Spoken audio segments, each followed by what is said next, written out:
அன்புநேயர்களே, ஒரு தொலைபேசி உரையாடல் லீக் ஆகி மிகப்பெரிய ஒரு இஷ்யூவாக உலகம் முழுவதும் பல மொழிகளிலும் இன்றைய செவ்வாய்க்கிழமை செய்தியாக பலம் வந்து கொண்டிருக்கின்றது. கண்டம் விட்டு கண்டமாக, நீ ஒரு முழு பைத்தியம், நான் மட்டும் இல்லை என்றால் நீ சிறையில் இருந்திருப்பாய், நான் தான் உன்னை காப்பாற்றுகிறேன். இப்போது எல்லோரும் உன்னை வெறுக்கிறார்கள், இதன் காரணமாக எல்லோரும் இஸ்ரேலையே வெறுக்கிறார்கள் என்று ட்ரம்ப் நெதன்யாகுவுடன் கூறியதாக ஒரு செய்தி வெளியாக இருக்குது. அமெரிக்காவின் மிக பிரபலியமான ஊடகம் அக்ஷஸ் ஊடகம் தான் இந்த செய்தியை வெளியிட்டிருக்கின்றது. பரபரப்பான செய்தியாக, உலகத்தில் ஒரு சந்தோஷமான செய்தியாக, மகிழ்ச்சியான செய்தியாக, மனித உரிமையை மதிக்கின்ற, மனிதனை மதிக்கின்ற எல்லோரும் இந்த செய்தியை ஒரு மகிழ்ச்சியான செய்தியாக பார்க்கின்றார்கள். நாமும் ஏற்கனவே கடந்த இந்த ஈரான் இஸ்ரேல் மோதலிலே நாங்கள் சொல்லி வந்த ஒரு கருத்து என்னவென்றால், நெதன்ஸின் பிடியில், மிகப்பெரிய பிடியில் ரம்ஸ் மாம்ஸ் மாட்டிக்கொண்டிருக்கிறார் என்று ஒரு அளவுதான பொறுமை இருக்கும். பொறுமை ஏற்கனவே இந்த மாதிரி ஒரு போன் கால் ஒன்று நான் தந்திருந்தேன். ஏற்கனவே 2 பேரும் கடிந்து கொண்டார்கள் என்று இது அமெரிக்காவின் அக்ஷஸ் நிறுவனம் மிகப்பெரிய செய்தியை வெளியாகி இருக்குது.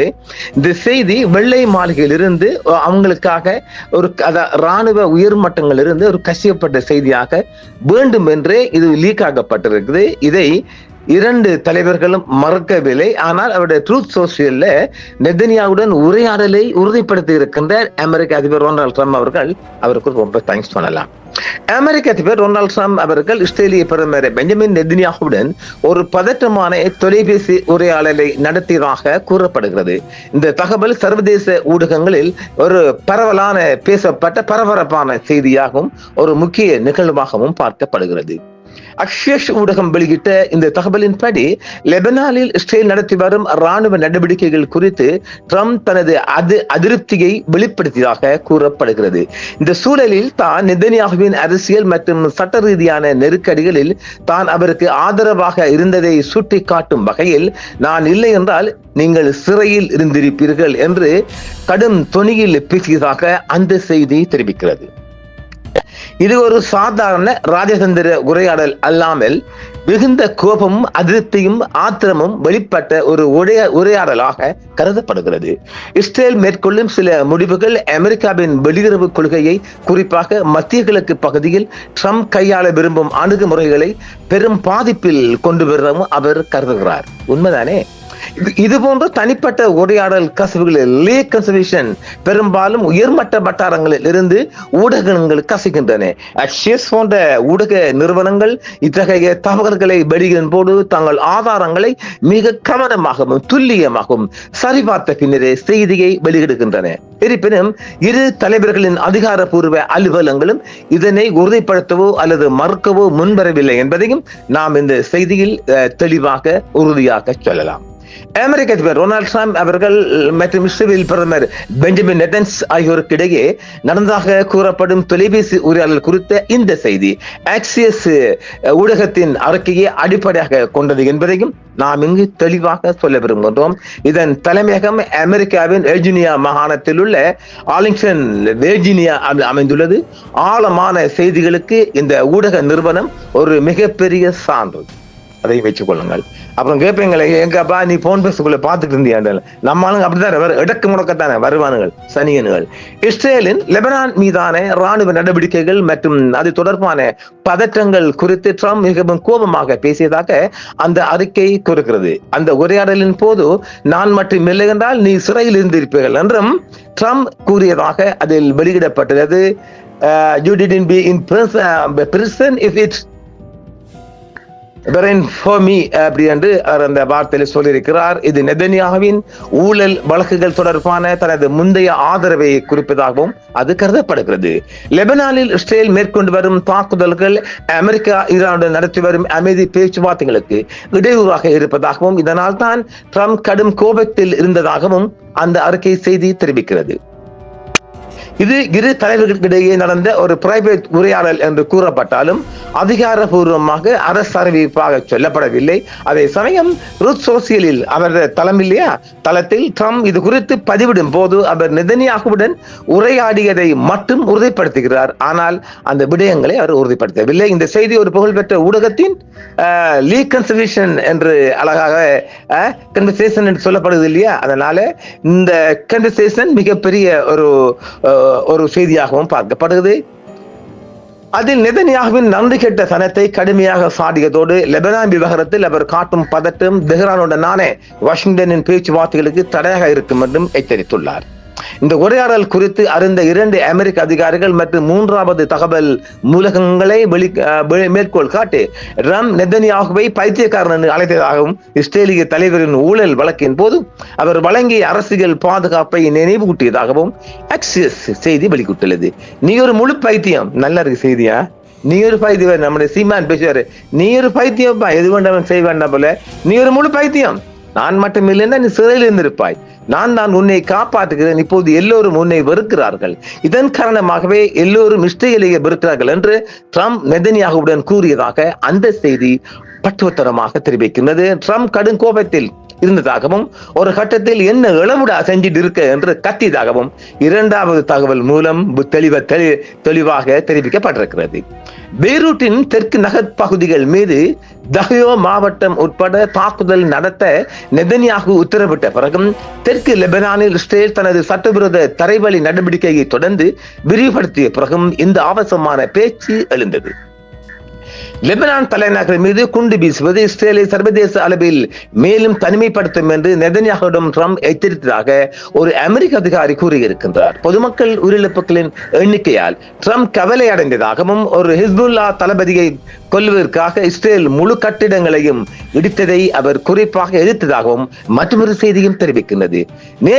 நேற்று திங்கட்கிழமைக்கு முன்னதாக லெபனானில் இஸ்ரேலின் ஆக்கிரமிப்பு நடவடிக்கைகள் தொடர்பாக அமெரிக்கா ஈரான் பேச்சுவார்த்தைகளை கைவிடுவதாகவும் ராணுவ ரீதியாக தலைவிடுவதாகவும் ஈரான் அச்சுறுத்தினர். அதாவது லெபனான்ல நீங்க தொடர்ச்சியான தாக்குதல் தொடுத்தால் ஈரான் அதுக்கு உள்ள என்றவன பாதிச்சு அதைத்தான் அமெரிக்க அதிபர் அவர்கள் வெறுத்திருந்தார்கள். தெற்கு பெய்ரூட் மீதான தாக்குதல்கள் தொடர்ந்ததால் வடக்கில் ஆக்கிரமிக்கப்பட்ட பகுதிகளில் உள்ள இஸ்ரேலிய குடியேறிகள் வெளியேற தயாராக இருக்குமாறு தெஹ்ரானின் மத்திய ராணுவ தலைமையகம் நேற்று எச்சரிக்கை விடுத்திருந்தது. மிகப்பெரிய தாக்குதலுக்கு ஈரான் தயாராக இருந்தது. ஈரான் பேச்சுவார்த்தைகள் வேகமாக தொடர்கின்றன என்று ட்ரம்ப் தனது ரூத் சோசியல் தளத்தில் பதிவிட்டுள்ளார். மேலும் பேச்சுவார்த்தையை நிறுத்த தான் மத்தியஸ்தம் செய்ததாகவும் அறிவித்திருக்கின்றார். பெய்ரூட்டிற்கு எந்த படைகளும் செல்லாது, மேலும் அங்கு சென்று கொண்டிருந்த படைகள் ஏற்கனவே திரும்பி அனுப்பப்பட்டன என்றும் ட்ரம்ப் தெரிவித்திருக்கின்றார். நெதன்யாகுவின் பகிரங்கமான விளக்கம் வாஷிங்டனில் விளக்கத்திலிருந்து முற்றிலும் மாறுபட்டிருந்தது. அந்த அழைப்பிற்கு பிறகு வெளியிட்ட ஓர் அறிக்கையில் ஹிஸ்புல்லா இஸ்ரேல் மீதான தாக்குதலை நிறுத்தவில்லை என்றால் இஸ்ரேல் பெய்ரூட் இலக்குகளை தாக்கும் என்றும் தெற்கு லெபனான் நடவடிக்கைகள் எதையும் பொருட்படுத்தாமல் தொடரும் என்றும் ட்ரம்பிடம் கூறியதாகவும் தெரிவிக்கப்பட்டிருக்கின்றது. எங்கள் நிலைப்பாடு மாறவில்லை என்றும் அவர் எழுதியிருந்தார். ஆனால் 2வது அமெரிக்க அதிகாரி ஒருவர் முற்றிலும் மாறுபட்ட ஒரு விளக்கத்தை அளித்திருக்கின்றார். ட்ரம்ப் இஸ்ரேலிய பிரதமரை திறம்பட நசுக்கிவிட்டார் என்று அவர் கூறுகிறார். பிபி சரி எல்லாவற்றையும் சரி செய்து விடுங்கள் என்றும் அவர் கூறியிருக்கின்றார். ட்ரம்பும் நெதன்யாகும் இதற்கு முன்பு மோதலில் ஈடுபட்டிருந்தாலும் ட்ரம்ப் மீண்டும் பதவியேற்று இருந்து அவர்கள் இருவரும் பேசியதிலே இது மிக மோசமான அழைப்புகளில் ஒன்று என அமெரிக்க அதிகாரிகள் தெரிவித்திருக்கின்றார்கள். இது 2வது மோதல். அமெரிக்க அதிபரும் நெதன்ஸும் மோதுவது 2வது மோதல். இதுதான் மிகப்பெரிய மோசமான எடுடா புடிடா என்ற அளவுக்கு மோதி இருக்கின்றது. நாம் ஏற்கனவே சொல்லி இருக்கின்றோம், அமெரிக்க அதிபரையும் கொலை செய்ய நெதன் தயங்க மாட்டான். இதை நாம மீண்டும் சொல்லுகிறோம் இல்ல. கடந்த ஒரே மாதத்தில் 2 முயற்சிகள் எடுத்திருக்கிறார்கள். இப்ப கூட மோசாட்ட தட்டிடுவான் அமெரிக்க அதிபரை தட்டண்டு. இதுல ஆப்படிக்க இவருக்கு உள்ள போகுது பாருங்க. அதாவது மரங்கொத்தி எல்லா மரங்களையும் முட்டிட்டு வாழை மரத்துல முட்டுற கதை ஒன்று இருக்குல்லே, அநேகமாக இது நடக்க வாய்ப்பு இருக்குது. பார்க்கலாம். அமெரிக்க ராணுவ அதிகாரிகளே பெஞ்சமின் நெதன்ஸ் மீது மிகப்பெரிய கடுப்பில் இருக்கின்றார்கள். சும்மா இருந்த எங்களை நிம்மதியா உறங்கின எங்களை கொண்டு போருக்குள்ள திணித்து நாங்க கடல்லையும் தரையிலும் தத்தளிக்கிறோம் என்றும் அமெரிக்க ராணுவம் புலம்பிக் கொண்டிருக்குது. உண்மையாக ஏன்னா செய்யற ஆர்டர்ஸ் கரியோட அப்படி. எனவே மிகப்பெரிய ஒரு டிஸ்டன்ஸ் ரெண்டு பேருக்கும் வரப்போகுது. உலகில் மிகப்பெரிய இதுவரைக்கும் இந்த மாதிரி ஒரு கன்சர்வேஷன் வெளியாக காரணமே இல்லை. இந்த லீக் கன்சர்வேஷன் தான் மிகப்பெரிய உலகில் ஒரு படு செய்தியாக வெளியாகிருக்கின்றது. இந்த உரையாடல் செய்தி பார்க்கலாம். தொடர்ச்சியாக இரண்டு நாடும் மோதிக்கொள்ளும் ஒரு அளவுக்கும் வரலாம்.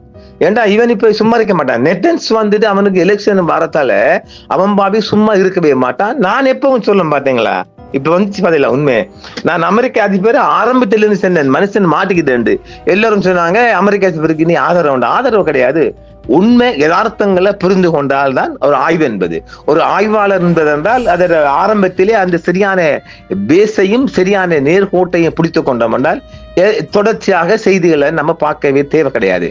அமெரிக்கத்தில் ஒரு நாளும் விரும்பல இவன் பிடிக்குள்ள குந்திக்கிட்டு இவன் ஃபைலும் அவனாரு அந்த பாப்பா ஃபைல்கள், அதான உண்மை. பாப்பா பயில்களை மாட்டிக்கிட்டான். எல்லாமே ஒரு காம பதிப்பிடித்த நாய்கள் தானே. இனி அந்த பாப்பா பயில மாற்றினம் இருக்கான்னு இனி என்ன வந்தாலும் பரவாயில்ல மோதிக்கிட்டு பார்க்கலாம். மோதல் தொடருமா அல்லது அமெரிக்க அதிபரை நெதன்ஸ் குறிவைப்பாரா என்பதையும் நாம் தொடர்ச்சியாக பார்ப்போம். அடுத்து கண்ணனையும் சந்திப்போம். நீர்கள் என்றும் உங்களுடன் சன்ரைஸ் இந்தியா டிவி சப்ஸ்கிரைப் பண்ணுங்கள், பெல் பட்டனையும் கிளிக் செய்யுங்கள். உங்கள் ஆதரவே எங்கள் சேவை. ஆதரவு தாருங்கள், அரவணைப்போம். மறக்காம சர்ப்ரைஸ் பண்ணுங்க. தேங்க்யூ.